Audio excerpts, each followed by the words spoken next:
अबला स्नेहा आखिर 18 साल की हो ही गई।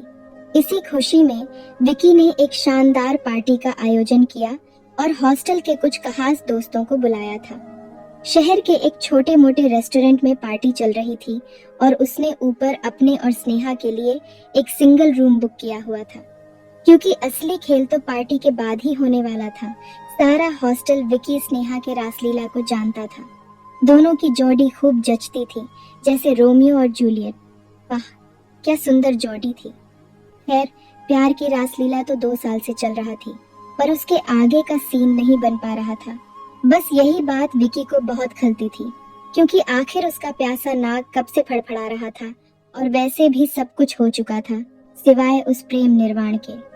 होता भी कैसे, स्नेहा ने उसके सामने जिद जो पकड़े रखी थी, जब तक 18 की नहीं हो जाऊंगी तब तक मेरी गुफा तुम्हारे नाक के लिए बंद रहेगी। सीधा सादा और अपने माँ बाप का इकलौता लेडेड डे का विकी, जिसमें थोड़ी शराफत अभी भी बाकी थी। लेकिन क्या करे, उसके फन फैलाए फड़फड़ाते काले नाक को अब वो कंट्रोल ही नहीं कर पा रहा था। पर आज आखिर वह दिन आ ही गया था जिसका उसे इंतजार था। खूब पीने पिलाने के बाद विकी और स्नेहा अपने उस रूम में घुस ही गए। झट से दरवाजा बंद करके विकी नशे में धूत स्नेहा को लेकर बिस्तर पर कूद पड़ेगा।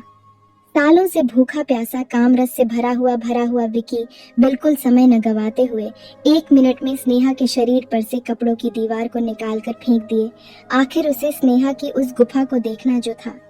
स्नेहा भी शराब में मस्त इस माहौल का आनंद ले रही थी। स्नेहा, आज आखिर वो दिन आ ही गया जब मेरा नाक तुम्हारी अंधेरी वीरान गुफा की सैर करेगा। अपने नाक के प्रेम में मस्त होकर विकी बोला। Yes dear, I love you very much. मुझे बहुत अच्छा लग रहा है विकी। तुम मुझे कभी छोड़ दोगे तो नहीं ना? नशे में काम सुख का आनंद लेते हुए स्नेहा ने कहा। नहीं यार स्नेहा, क्या बात करती है तू? मैं शादी भी सिर्फ तुझसे ही करूंगा। वैसे एक बात बता, तुझे ये सब अच्छा तो लग रहा है ना स्नेहा? विकी ने कहा। Yes, I love you very much Vicky. हम आज ही शादी कर लेते हैं ना? जैसे ही स्नेहा ने ये बोला, वो सुन के विकी हक्का बक्का रह गया। अचानक से फड़फड़ा नाक सुन्न हो गया। वह तुरंत उठा और दीवार पर पीठ लगाकर बैठ गया। दिमाग में वैसे ही उसकी गुफा के अलावा कुछ और सोचने की क्षमता रही नहीं थी। ऊपर से शादी की बात, वो भी 18 में। क्या बात कर रही हो? विकी ने ध्यान केंद्रित करते हुए पूछा। सही बात कर रही हूँ। मैं तुझे तन मन से तो पति मान ही चुकी हूँ।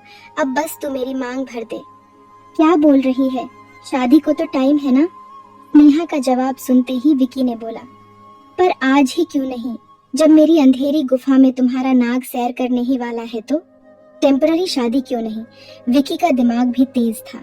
उसने झट से बाजू में पीडीडी कांच के ग्लास को तोड़ा और फिल्मी स्टाइल में उसके एक टुकड़े से अपने लेफ्ट हाथ के अंगूठे को काटकर स्नेहा की मांग में भर दी। दोनों एक दूसरे से लिपट गए और चुम्मा चाटी करने लगे। दोनों एक दूसरे के होठों को काट रहे थे। तभी स्नेहा जोर से चिल्लाई, विकी, जल्दी गुस्सा दे अपना मोटा काला नाग मेरी इस अंधेरी गुफा में। अब मुझसे और सब्र नहीं होता। विकी को जैसे एक पल लगा जैसे ये सपना है और वो बोल पड़ा, सच? हाँ, आज मैं पूरी तरह तेरी हो गई हूँ। तू जो चाहता है कर सकता है मेरे साथ। तू मेरी इस अंधेरी गुफा में अपना काला नाग जैसे चाहे नचा सकता है। खून सूख गया था, नशा बरह रहा था। 18 सालों का गरम लावा था जो किसी भी वक्त विस्फोट कर सकता था। थोड़ी देर तक एक दूसरे पर लिपटकर होठों और जबान से एक दूसरे को साफ करने के बाद आखिर वो पल आ ही गया जब विकी का काला नाग पहली बार किसी अंधेरी गुफा की सैर करने वाला था। सबसे पहले उसने अपने नाग को पकड़कर स्नेहा की छाती के दोनों बड़े बड़े पहाड़ों के बीच छोड़ दिया। थोड़ी देर वह रेलम पेल करने के बाद वो अपनी मतवाली चल के साथ धीरे धीरे नीचे उतरने लगा।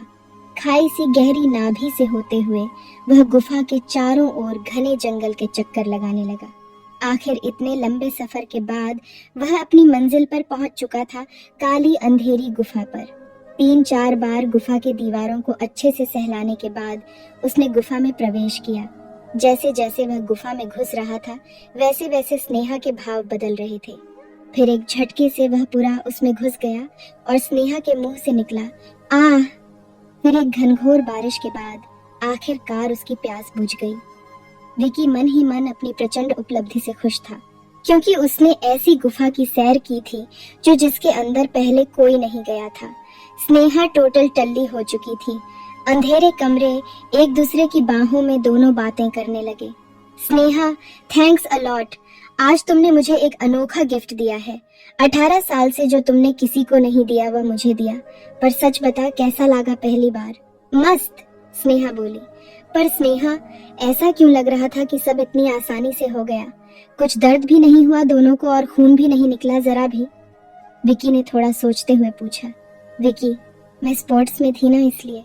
स्नेहा वैसे ही टोटल टल्ली हो चुकी थी और वैसे भी शराब सच ही बुलवाती है। बचपन में एक बार दूर के अंकल ने जबरदस्ती की थी। भाई से बताया तो उसने सुना नहीं। फिर थोड़े साल के बाद स्कूल में भाई का दोस्त घर आया। उसको मैं बहुत अच्छी लगती थी। उसके साथ हुआ। उसके साथ काफी बार हुआ। स्कूल के लास्ट ईयर में मेरा एक बॉयफ्रेंड था। उसके साथ हुआ 1-2 बार। उसका एक कुत्ता था, उसके साथ भी ट्राई किया था एक बार। कॉलेज में फर्स्ट ईयर में फैशन शो डायरेक्टर के साथ हुआ एक बार। वो डायरेक्टर मुझे 1-2 बार पार्टी में ले गया था, तुझसे छुप के गई थी। वहाँ ग्रुप में हुआ था एक बार और एक बार। पर आई लव यू विकी, शादी, कुछ तो और बोलने की कोशिश करते करते आखिर 18 साल की अबला स्नेहा सो गई। कभी हवस का शिकार बनी, कभी काम उत्तेजना की, कभी मन नहीं रुका, कभी तन। पर शराब कभी किसी से झूठ नहीं बुलवाती। शरीर के सारे खड़े पुर्जे बैठ गए थे। वो नाग जो फन फैलाए बैठा था, अब तक वो ये बात सुनकर जैसे आत्महत्या कर चुका था। उसमें कोई जान नहीं बची थी उस वक्त। विकी बिस्तर से उठा और उसने रूम की लाइट ऑन की। उसे अपनी टेम्पररी शादी का गिफ्ट समझ ही नहीं आ रहा था। उसने अपने कटे अंगूठे को देखा, खून सूख गया था। फिर स्नेहा की खून भरी मांग को देखा, खून सूख गया था। कभी अपने कटे अंगूठे को देखता, कभी स्नेहा की खून भरी मांग को, तो कभी अपने बेजान पड़े काले नाग को, और बस वो देखता ही रह गया। तो दोस्तों, ये थी हमारी आज की कहानी। आपका क्या कहना है इस कहानी के बारे में? कमेंट करके हमें ज़रूर बताएं। वीडियो को लाइक कर दीजिए और चैनल को सब्सक्राइब करके घंटी को दबाकर ऑल पर सेट कर लीजिए ताकि आने वाले वीडियो आपको तुरंत मिले। मुझे दीजिए अगली वीडियो तक इजाज़त। तब तक के लिए धन्यवाद।